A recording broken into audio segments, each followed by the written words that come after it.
All right, guys, welcome back. We got some really exciting news for you today. We have another show, and we're going to be talking about all kinds of stuff here in 2026. What is working? What's actually really working? So Michael and I slaved away, and we compiled all kinds of content. So we hopefully you guys will take some notes. This is going to be awesome. Remember to like, share, and subscribe to us on all of our different networks where we're coming to your earballs right now.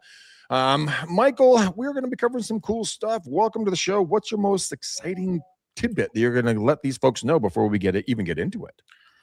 Most exciting thing I'm going to let y'all know is that it is another beautiful day. Today is Tuesday.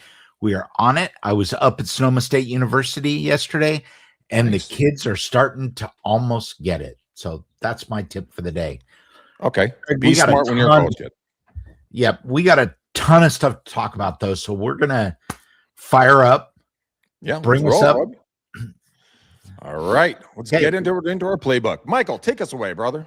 All right. So as I was reading through this yesterday, Greg, and we started talking about what are people going to be doing in 2026 that is different. Last week we talked about what people should not be doing, and I want to talk about more than AI, Greg. I want to talk about what is really going to differentiate people in 2026 through the rest of the year. Interest rates are projected to stay stable. We may have some turmoil in the market, but I think overall sales are going to be up, inventory is going to be up, and people that are doing this are going to be successful. So what's out, Greg? Pandemic era part-timer. Do not get into this industry to be halfway. I think it's really important to realize that real estate is a job. We talked about this last week, and the people that are in this halfway are not going to make it. They're not going to be able to keep up. Yeah, they might sell a house here, they might sell a house there, but they are not going to do it. What is in right now is full-time professional agents, people that are putting in 110% every single day. Yeah, it is. It really is 100%, Michael. And a lot of us have gotten, complacent in regards to, being 100%. We're like, well, you know what? I'll put on my PJs and I can work from home or blah, blah, blah. Yeah, it's really comfortable and easy. But is that being a true professional? Is your banker sitting at home wearing PJs? No, they're at the bank. They're doing the job as a professional. So, Mike, I didn't mean to cut you off, but finish your thoughts on kind of what's out this year and what's going to be coming in. I'll bring in what's coming in 26. Other things that are out this year are overwhelming people with paper. I think more and more in this industry, we are moving from a paper society to a paperless society. People love getting emails. They love getting text messages. They don't like getting 500 sheets of paper to do this. Same thing holds true. If you are not presently, Greg, are there still people that don't use DocuSign or some digital signature? Hello, the federal government. It's called the federal government. Well, the federal government. Okay, so if it has to do with taxes or banking, you still have to use wet signatures. But if it does not have to do with your taxes, IRS does not have to do with the bank foreclosure, short sale, you don't need a wet signature. Get on the bandwagon and start using those tools. Greg, I think let's keep moving through the slide deck and try to get this done in a timely fashion so that people can enjoy their day.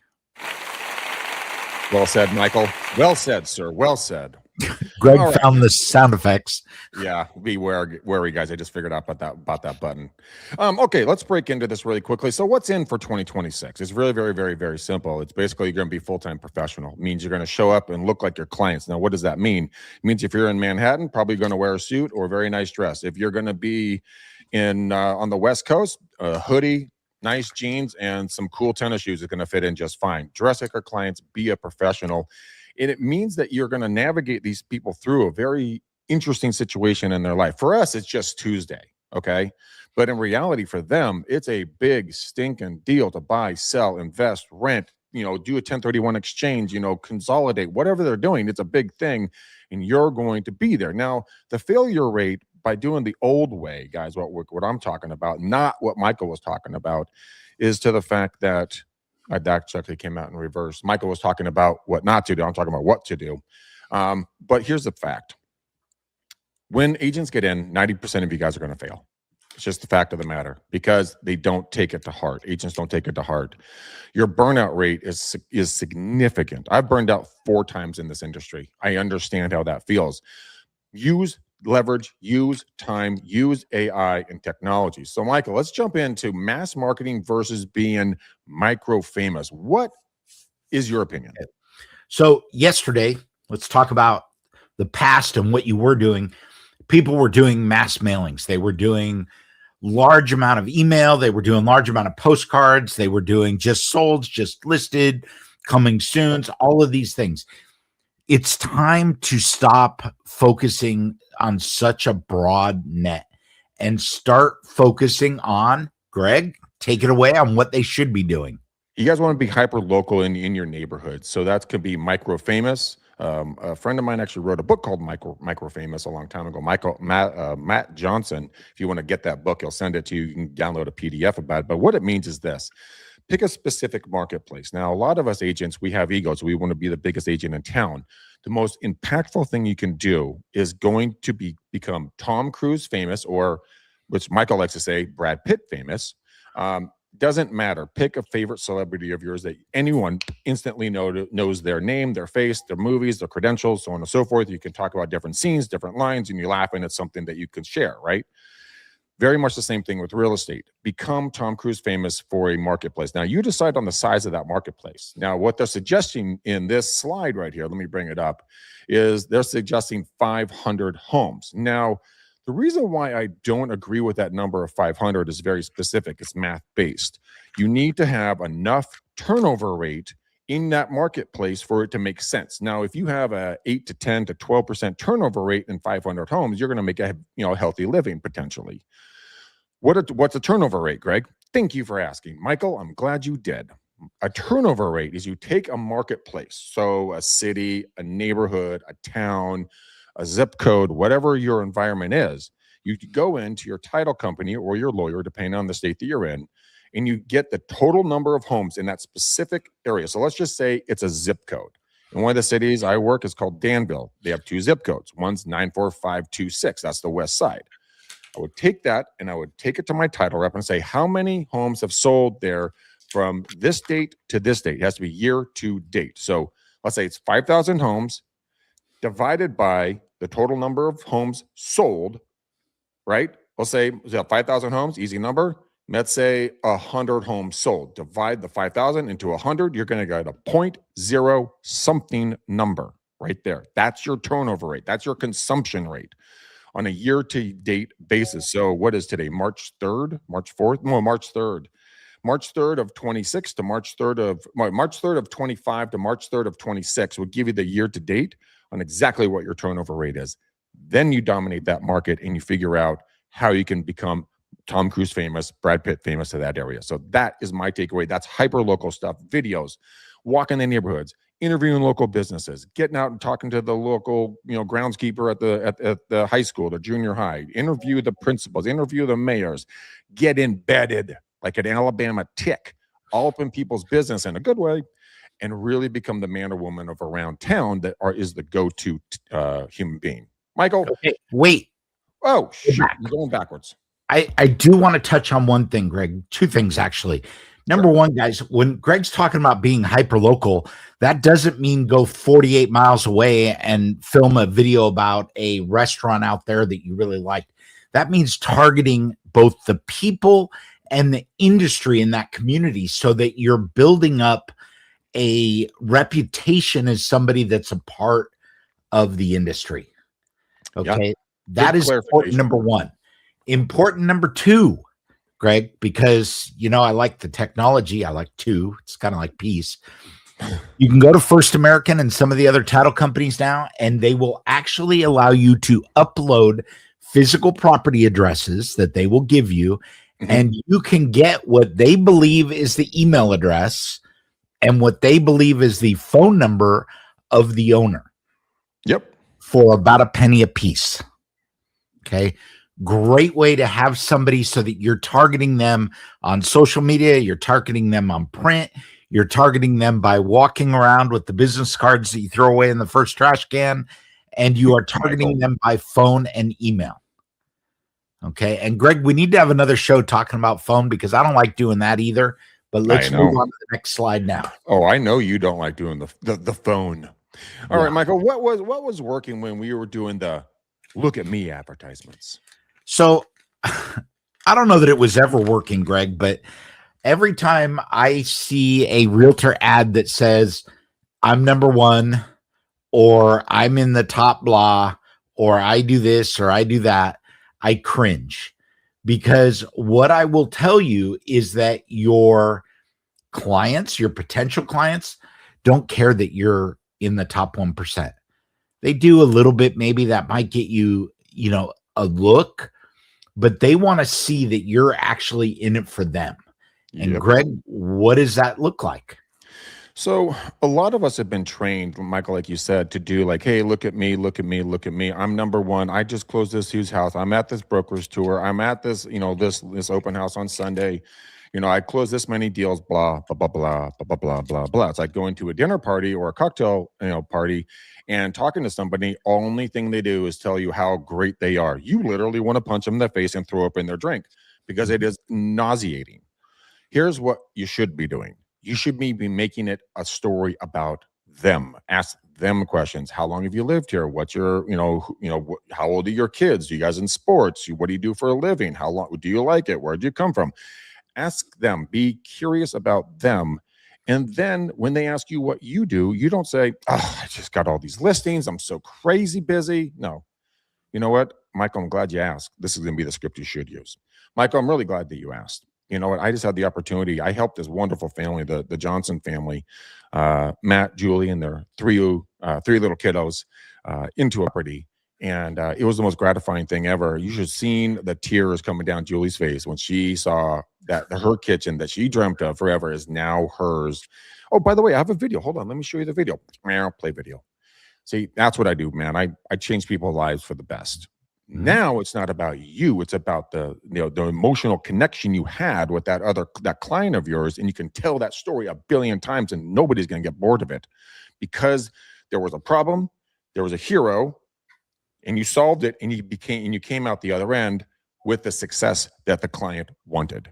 That is your marketing thing. It's building a story brand is one of my favorite books. So take a look at the book, Building a Story Brand. It's an easy read. It's even an easier listen to. I'm dyslexic, so I listen to everything. And go listen to Building a Story Brand or Building a Story Brand or Building Your Story Brand. Michael's going to find it right now. We're going to do a show about that exact book, by the way. But they have a whole workbook in the back where you can really write this out and create your brand on it. So that's what I would recommend moving forward. Michael, AI Assistant Revolution. What do we got? Let's talk about what's out. Adding expenses. Okay, stop hiring assistants. Stop hiring VAs. Stop hiring anybody that's not directly helping you generate revenue.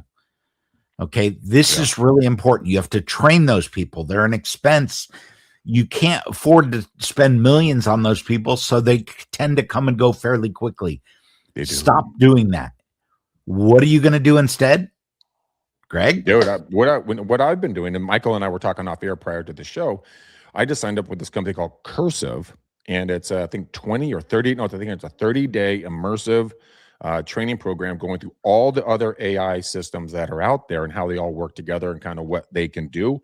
I already have learned something very impactful, and I haven't even taken the course yet. I'm just like literally primary stuff. It's insane what this one, I think it's Jasper, and it can help you with marketing and promotions and creating emails and all this other stuff that we think we're really good, writing prompts, so on and so forth. I'm fascinated. So hiring an AI assistant, once you understand how to really work it, right, and then deploying the AI systems in the right areas, per Michael's point, you don't have to train it. It's already trained, right? Or you have to add little things in there, like your own little personal bios and stuff like that, but that's easy. Then the overhead expense, I mean, a salaried employee is generally around $40,000, $50,000 if they're good and they're worth it, right? This is going to be 100% zero overhead minus your initial cost that you're going to pay like a $20, $30 or whatever, $50 a month for a couple of systems. It's not a big deal, but you're going to be able to take that additional time, right? and you're going to execute immediately because everything's already pre-done with the AI systems, and it's going to allow you to go out there and do pop buys to past clients, go door knocking, do some content on video, do something to create the top of funnel coming back down into your funnel so you can continue those relationships through your AI follow-up. So yeah, it might be scary a little bit here, but there, guys and gals, but at the end of the day, it's going to run a portion of your business. I don't care if you're terrified of it. You've got to get over that hurdle and start embracing what is going on here. Because if you don't, Walmart's looking for greeters, okay? And I don't want that for you. So don't stop Greg, yourself. Before you go on, I do want to add in there that I kind of disagree with you a little bit on the $0 overhead. How dare you disagree with me? And I think this starts with slide 1. Right? If you're in this 100% and you're giving your all, every hour that you work costs you something, right? And there's too many people that think, oh, my time is free. Your time is not free. Greg and I used to do this thing, and it's kind of old school, but if you don't know, if you have a 9-to-5 job in a traditional business, you are working 2,080 hours a year.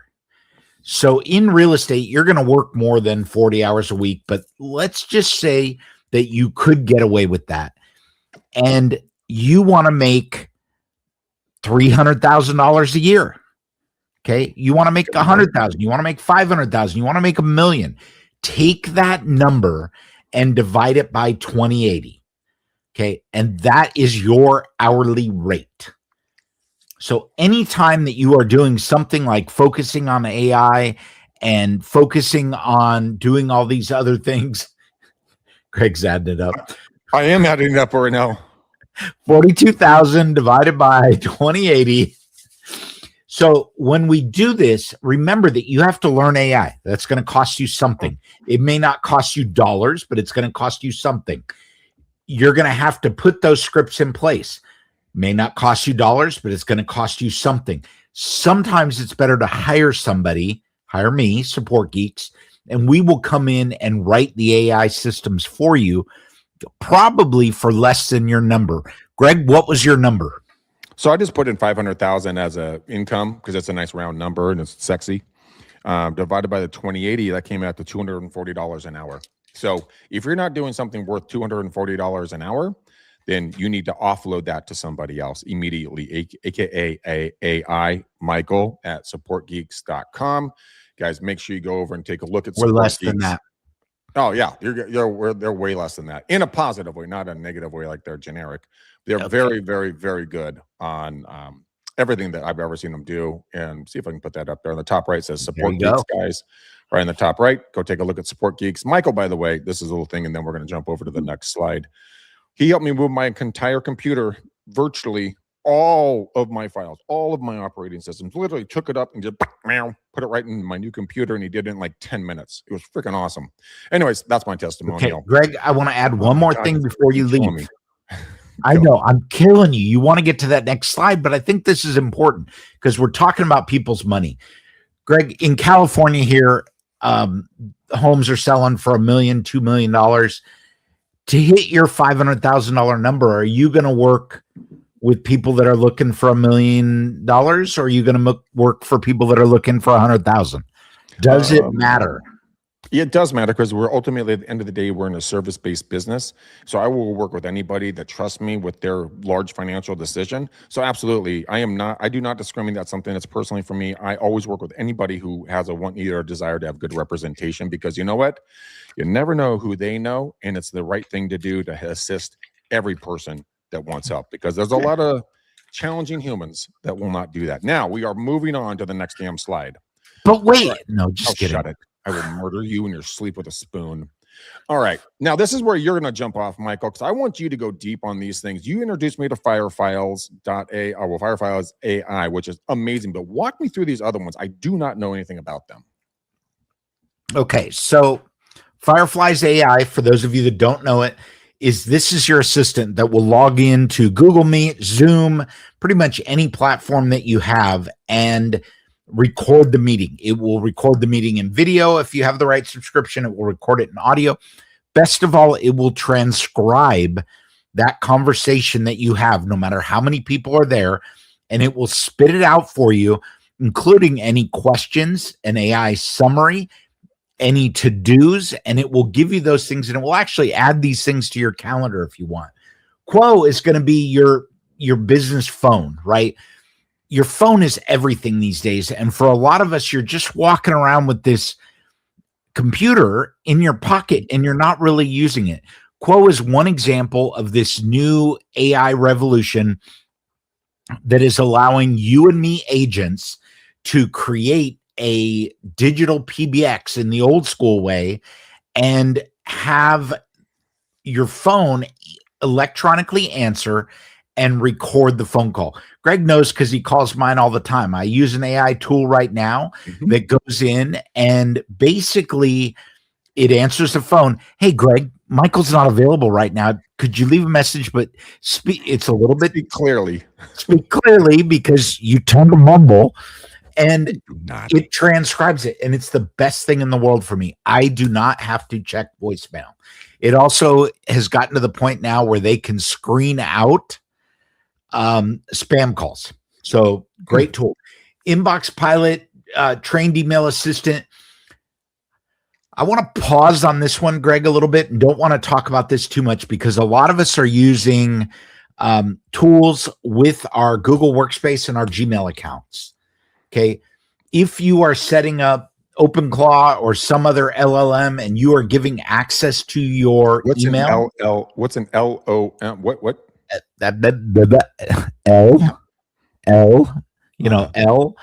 LLM is a large language model. Large language model. Okay. That means AI. If you are using AI to check your Gmail account, you are technically violating their terms of service. And some people are reporting that they are losing access to their Gmail account for violating terms of service. Oh, well, that's not going to be a system for me then. Okay. It will get better because Google owns Gemini, and I think you're going to see this coming out there. But the OpenClaw stuff, there's still a lot of security risks. Boom, moving right along. Moving forward. All right. Oh, is this vodka, Diet Coke, and ice? What are the three things in the? I'm like, what are you reading? No, so it's going to be basically how to really kind of set up your lead stuff. So, I mean, I actually, the more I read about this, the more I really kind of got intrigued with it, because in all honesty, I hate my website. I absolutely hate my website. I personally think websites are way, past, they're like the dodo bird. They've gone the other way, in my humble opinion. People don't go there. They used to. I know when I used to train for Rockcliffe, I was talking about, this was back in 15 or 14 or something like, probably 2015.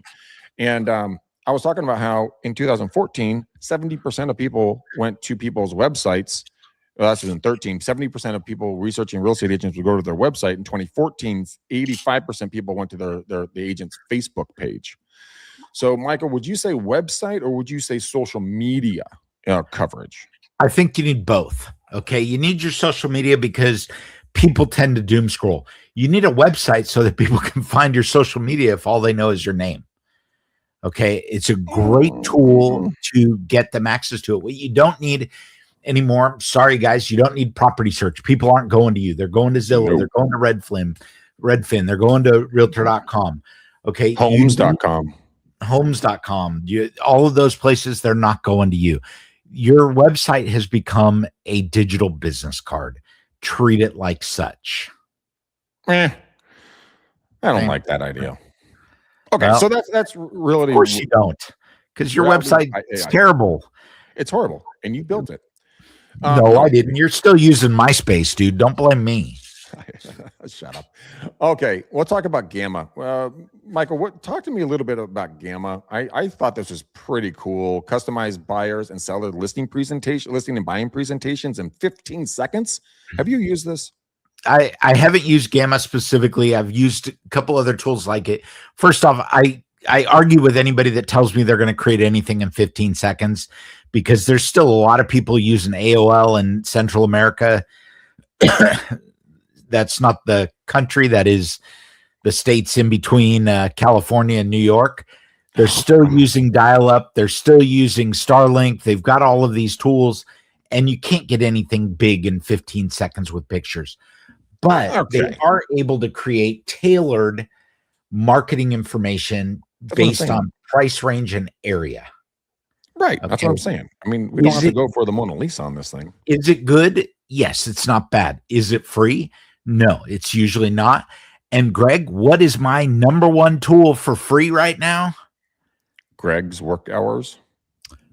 RPR, baby. RPR is really good. They put a ton in there. It is, if you're a realtor, you've already paid into it. Doesn't cost you anything. Talk to your broker and your board. They should get you guys clicked up with that real quick. Then you can go out there and really use it. I use it literally every day, every stinking day. You can actually access it directly if you're a member of NAR. It is a NAR value add, and it is a huge value. And I'd give them a shout out every day of the week. They are integrating AI. They are doing it safely and organically in a way that agents can understand. It's also a great tool to create information for your client. Perfect. All right, 11 Labs. Guys, this can be custom trained AI receptionist to answer missed calls, qualify leads, prevent, talk with prospects, and it goes all the way into the voicemail. It's actually pretty cool. You can create all kinds of different voices. I don't want to lament on this one. These are just 3 opportunities to kind of just start stepping forward into this. Now, Michael, I'm going to grab this one because I have a real thing with this. Now, a lot of the times when it comes to people, when they talk about like, oh, you're going to pay for staging, what I'm seeing is what I tell everybody right now. All of you guys are listening to my voice and seeing my screen. What I'm showing you on the left is the before photo. It's of a dark room, just based, they just got the carpets cleaned and there's no furniture. We use a company called that's out of Australia that basically what they do is they come and they digitally stage it. It costs about $35. It's called Box Brownie. And I'm not affiliated with them. I don't make any money off of them. It's just the company I use. Okay. Now there's other companies, so go ahead and pick your choice. But what they've done for us, obviously they lighten the room. If there's clutter on countertops, they can clear that off. They can basically make it exactly the way you want with the furniture that you want. People always ask, well, Greg, why is this a value add benefit if the clients want it to be staged? I say, it's very simple. I take the empty photo or the photo with the cleaned up existing furniture, and then I pay for the digital version so that people go and see a home with the furniture that's more kind of contemporary or whatever the situation is for the area they have the listing in. Then they can see the raw version the way it stands now and what the future version can be. And people are like, well, why do you do that? I say, because every single listing appointment, every single buyer goes on a first date with your house online. They're going to see what it looks like now and what it could look without them having to bring it up, without them having to be creative. And it saves, obviously, the walls in the house. It saves a lot of people coming in and out and a lot of expense. My multi-million-dollar buyers, every one of them has said yes to this. They love the idea because they don't want their stuff moved around and they don't want to be told that their furniture is ugly, but I have a workaround on this, and this is how I use it. Michael, do you use digital staging at all? I use digital staging all the time. And let me tell you, Greg, I am going to one-up you with Box Brownie. Okay, Box Brownie is great. However, for those of you that have a smartphone, and if you don't, we should have a different conversation. You can go to Amazon, you can get one of these smart sticks, and using your phone and an app called Snap, which is owned by Box Brownie, you can go in and you can take high quality images that they will then stage for you within 24 hours. You get same difference. Yeah, that's awesome. You get to pick the image, but it's all built in there so you can upload it from your phone. You don't have to do anything special. You don't have to go to another web page. The beautiful part about it, and Greg, I don't know if you mentioned this or have ever thought about this, you can tell them the type of furniture. Yeah. So if you're in a beach environment, use beachy furniture, use IKEA furniture. This is a first-time homeowner's dream. Okay, maybe you are doing a rental property and you just don't want to stage the rental.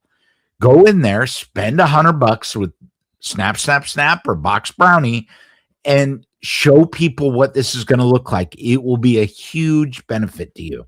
Yeah, and they'll probably print it out and bring it with them and orientate the I've had them walk in with the printouts of the layouts of the rooms and do that. Okay, that's Can that. wait, before you go on, can we add one important thing? When you are uploading these to the MLS, guys, make sure that you mention that it's digitally staged. I see a lot of people putting it as an overlay to the photo in the corner. You don't want somebody to show up thinking they're going to see a certain paint color or, you know, something specific, and they show up and it looks like the picture on the left here. Yeah, good point, Michael. Good point. And it's really good that thing keeps dinging so effing loud in my ears. That you or me? Not you. All right, the Dude, that's ultimate you. marketing flex, digital cloning. I don't necessarily like this personally, but I like to be on camera, so I'm an anomaly. But I mean, for folks that don't want to be on camera, I mean, you can go to 11 Labs. Nano Banana, those are going to be, that's going to be the visuals behind 11 Labs. You can create the voice, and then you can do the listing photos. And now you can have an avatar walking through your listing photos, talking after you write the script for it. If you're camera shy, or if you think you have a face for radio, which none of you do because you're all beautiful, wonderful, handsome human beings. But if you did feel that way, this is an option. Michael, where do you see this going, quickly? Because we got a ton of more slides we got to get to. Going, I think it should go nowhere. I think that authenticity is important. Thank you. And everybody is going to know that you are using digital cloning. Is it cool? Absolutely. But stick it where it belongs, and it doesn't belong with you in front of your client. No, Okay? I mean, this could be actually something interesting. Michael, actually a different way of using this potentially. It would be interesting to go and take the property description and then take and do this, but do it for a buyer walking through who's a long distance buyer. Then it could be you showing them the property versus you presenting your own listing. That's an interesting twist. Here's Michael. But here's where I would argue with you, Greg, and naturally, you and I are probably on the extreme of this. One of the things that digital cloning does not get is personality. No, right? It doesn't. And simple as that. You want the inflections in tone. You want to know where the laughs belong. We want to know where the pauses belong, and AI doesn't always get that. All right, next slide. Next slide, baby. Let's go. Take us away on this one. Old advice: avoid rentals. Okay, I'm going to tell you right now that rentals are huge. Yep. And for those of you that are avoiding them, now is the time to do it. Is it a huge moneymaker? Probably not. Is it a waste of time? Probably not. Greg, why would you do it? So what the real reason, sorry for hitting that button, guys, is the fact that these are opportunities. These are your first-time home buyers, right? So they're going to rent for a little bit. I have a friend of mine over in Florida. She did this exact model, and she started out in her career working rentals. That's what she did. And then she built herself up, and all those renters turned into buyers, which turned into homeowners, which turned into listings. So if you're younger, I would highly recommend that you take a strong look at talking to the buyers. Now, the renters. Now, here's the cool part.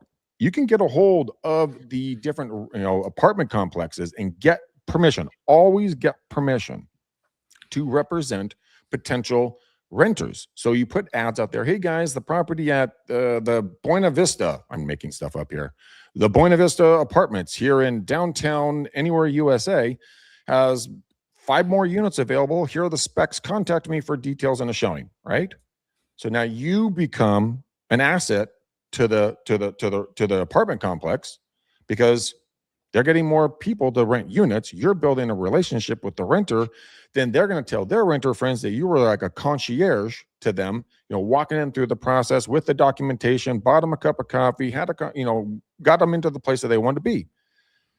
You do that on a consistent basis, and you become the hyper-local information knowledge broker of what's going on with the apartment complexes, with the condo developments, with the townhouses. Those build into long-term clientele. That is why I would do it, but always get permission from the apartment complex in writing that you have the ability to market their properties or units for lease. So, Greg, you already touched on this. Next slide. Just drive this home.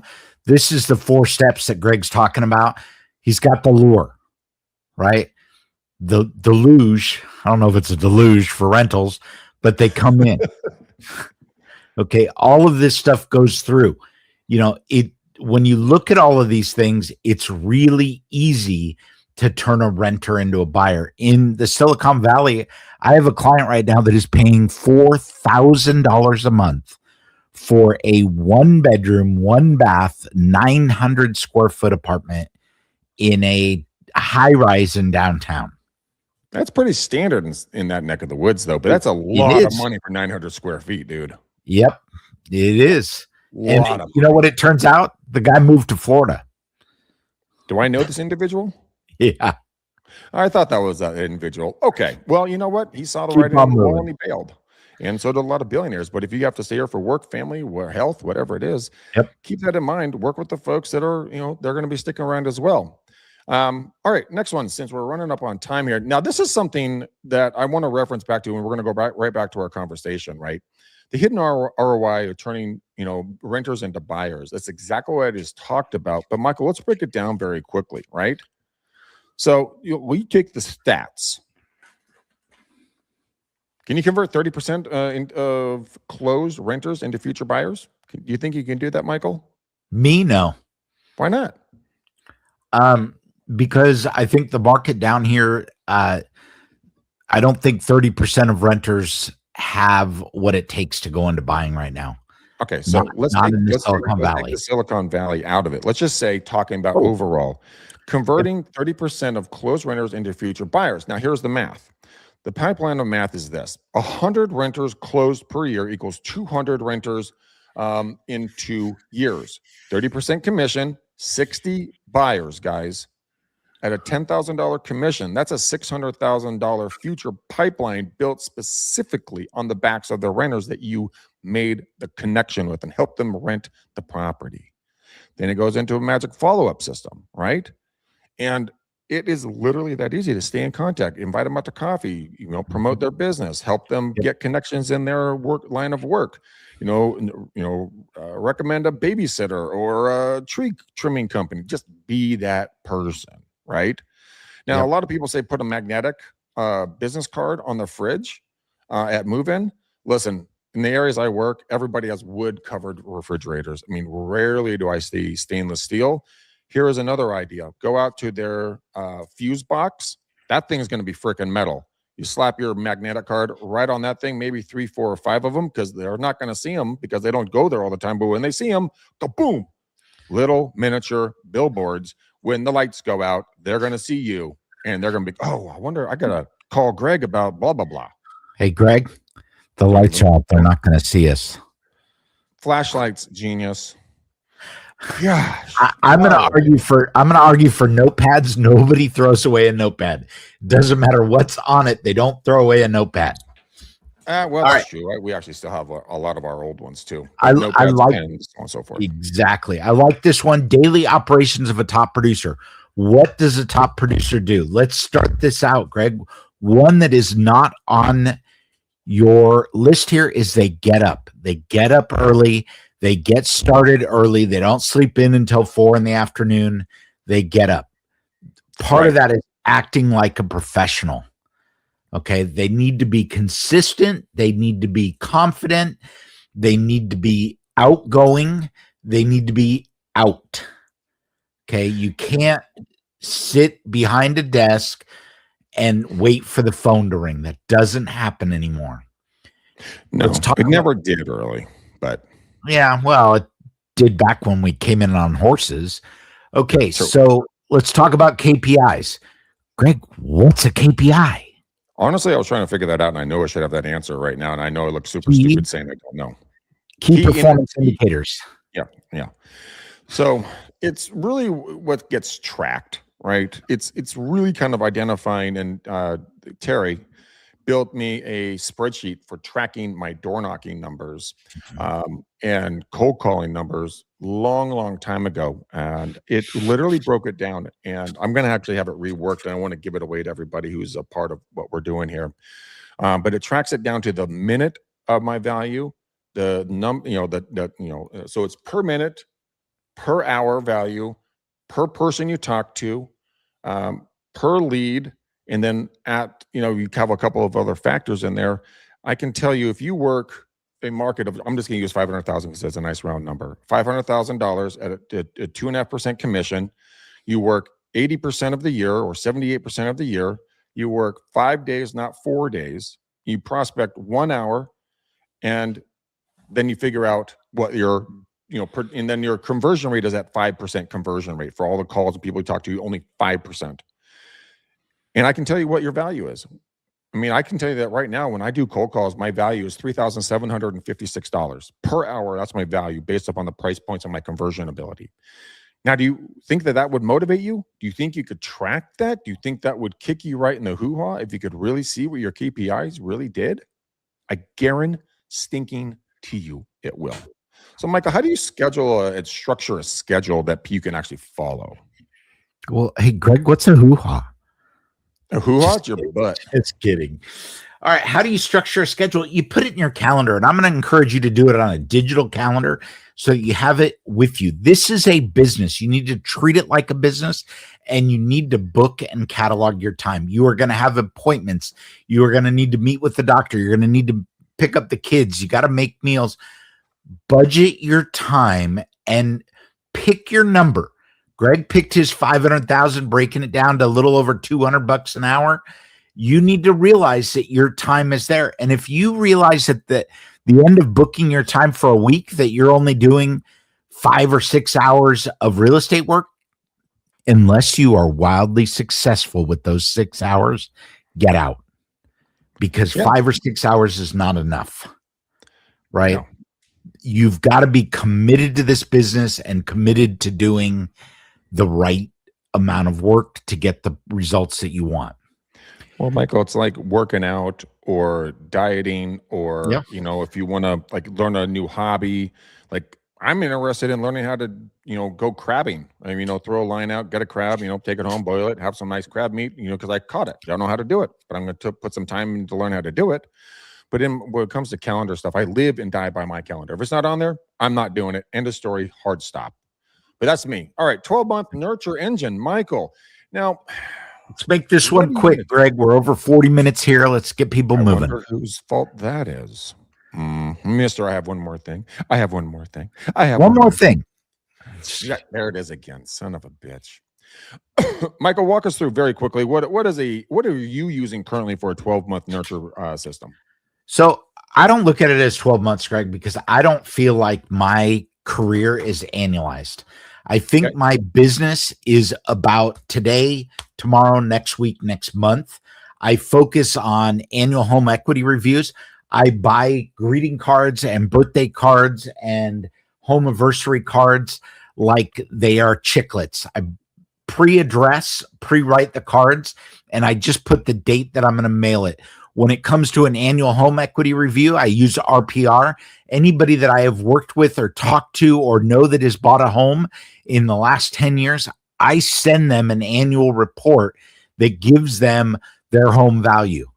Okay, this is a great one. I send out a monthly newsletter via email that talks about home values in the core markets that I serve. Okay, I ask direct questions of people. What do you want to see? Okay, I don't avoid the hard questions. And Greg, one more thing, I over communicate. Okay, no kidding. I believe that the people that touch people the most, not physically, but intellectually get there. Yeah, don't go there. And this is why postcards work, right? Because if you are in front of somebody over and over, it's like all I see is Greg's face. He's on my TikTok, he's on my Instagram, he's on my email, he's on my postcard. Who am I going to call when I actually need? Oh God, I'm going to call that Greg guy. Maybe shut him up. If I move, he won't know where to send my postcard. I was going to say, who are you going to call? I was going to say Ghostbusters, but okay. You can call me too. So that's what my nurture engine looks like, Greg. It's about continually contacting people that care. It's true. No. And the people you don't even know that are watching and listening and paying attention to you. That's those are the creepers. Those are not in a bad way, but in a good way. They're creeping on your content and on kind of what's going on because they're not ready yet, but they're keeping you in mind. There's a system called the Orphan Program. And what that is 90+% of real estate agents do not follow up with their past clients on a consistent, rigid basis. It's all willy-nilly. So the Orphan Program is going back and looking at any person that has purchased their home, like any purchase date that is let's say 5 years back. We know on a national rolling average, it's 7 years that people sell between 5 and 7 years, up all the way up to 30 plus years, depending on kind of the lifestyle in the area. But go in and you can do some skip tracing on this stuff, and you can get people's information of the property owners, right? Why don't you start sending them happy anniversary cards on this purchase of their home? They're not going to know you, but guess what? You can start getting in front of them on a yearly basis and put them on a drip campaign, both digitally and hard copy. What I've been doing is I'm using a company called Opus Clip, and Opus Clip cuts up my long form videos like this, and then it turns it into reels and shorts. Now, my nephew came over the other day, and he turned to me. I didn't even know we were friends on Facebook. I didn't know that. I'm like, oh my gosh, we are. And you know what? He goes, hey, Uncle Greg, I've been watching all your reels. They're pretty cool. I'm like, what? You've been watching my reels? So my point is this. You never know who's watching. You never know who's paying attention, but you have to be consistent, methodical, and persistent to get that, get that nurture engine up and running. Michael, do you have anything else you want to add? Or should we move on to one of our final slides? In case people think you're kidding, Home Sweet Home Anniversary. It's a card that you can get. I got these off of Etsy. There's a great company that does this. They will print your information on them, and you can send these out. You buy them, pre-do it. Go buy 50 of them. Send out 50 this year. See the response you get. People think it's funny. Okay, they love it, and they remember who you are. So, Greg, let's wrap this up. 2020 that's our last one. Action plan. I'm going to take the first one here. Pick micro niche. Okay, choose one neighborhood, choose 500 homes, choose 1,000 homes. Pick a niche that works. If you are in a community where everybody has 5 acres of land, 500 may be too much, right? Because you'll be in the next country before you get there. But make sure that you are focusing on a market that gets there. And I live in California. I don't even know what an acre really looks like. So if 5 acres isn't that much, do 50. If 50 is not that much, do 500. Pick the niche that works for you. Yep. Greg, what are we going to do after the niche? You're going to deploy your AI stack. You're really going to go after this thing. Take a look at Cursive. I have no affiliation, but they are going to train you and teach you like 10, 15 minutes, maybe 20 minutes a day, learn a new skill set. It's really going to help you guys automate messaging and note taking, your emails, your inbox, your responses. Here I have an AI, assistant answering calls, forwarding on messages like Michael does. Guys, take away the hustle and the grind. Take away the mundane, boring minutia in this industry and business. Give it to the computing system. It's there. Your competitor's probably using it, so you better get on. Michael, number 3. Turn on your rental engine. Find something that works for you and use it to generate business. Rental engine is one example. If you're in an area that doesn't have rentals, come up with something else. Use AI. Give me the top best whatever to generate real estate business in whatever town you're in. Do something unique and do it every day and do it well. Number 4, Greg. Run the blueprint, guys. Track daily conversations, like I talked about in the tracking sheet I just described to you a little earlier. Know how many conversations you had. Execute on the pre-offer strategy, and then follow up relentlessly. I mean, you have got to be like a bad penny, always showing up. There's a company that I'm looking at to do another portion of my industry, and a lot of it is AI, by the way, or actually not my industry, my business. And here's the thing: their follow-up system got to the point where I was annoyed, but I was thankful, because I guarantee you I wasn't forgetting them, and I wasn't forgetting that meeting. So I think that being maybe a little overboard in a good way with value add, staying in front of people, is a good thing, especially the people that want to talk to you. When I bought my last vehicle, I remember going home the night I found the vehicle. I went for the test drive, and then I got home and I left the dealership. I'm like, hey guys, I'll be back tomorrow with the deposit. Just hold it for me. They're like, well, we can't promise you anything because, if someone comes in and wants to buy it, we're going to have to sell it to them. And I freaked out internally. So I had my cash ready, and man, I checked online. When they opened up, I was at that front door, I think at like 8:59 a.m. Like, hello, I'm the guy that wants to buy the vehicle. And So the point is this: I wouldn't have minded a phone call or a follow up, because I'm interested in the outcome and that product, and I want it. Once you find those people, you could talk to them once a day, or reach out to them once a day, and they'll be just fine with it. They actually probably love it. So that's my Michael final takeaways, and we are the blank out of here, bro. One more thing, we're out of here. This has been a great show. Don't forget to like and follow. If you need any information, you are not getting the training that you need, you don't like Cursive, you don't like Coursera, give us a call, give us an email, michael@regeeks.com, michael@supportgeeks.com, greg@regeeks.com. We will help you. We are not just throwing you out there with all these ideas that you can't use. Love seeing you on the show. Appreciate everyone that's here. Greg, take us home. All right, guys, we're out of here. Push. Thank you for hanging out with us today. We know that you guys can do anything during the day, so thank you. Go back and rewatch the entire show. There are some serious value adds here. We cannot do the show without you. So spread the love, share it to a colleague, your manager, your broker, if you think this is helpful, because we want to make every agent the best agent they can possibly be. Stay tuned. We're going to have some more amazing shows coming down the pipe.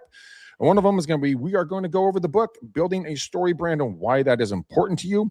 But we're going to be following all kinds of things AI. If you have a guest or want to be a guest on this show and want to talk to us about tech and kind of have built or are building your business, we are open to suggestions at this point, and we would love to hear from other people. So we love you. Until next time, boom.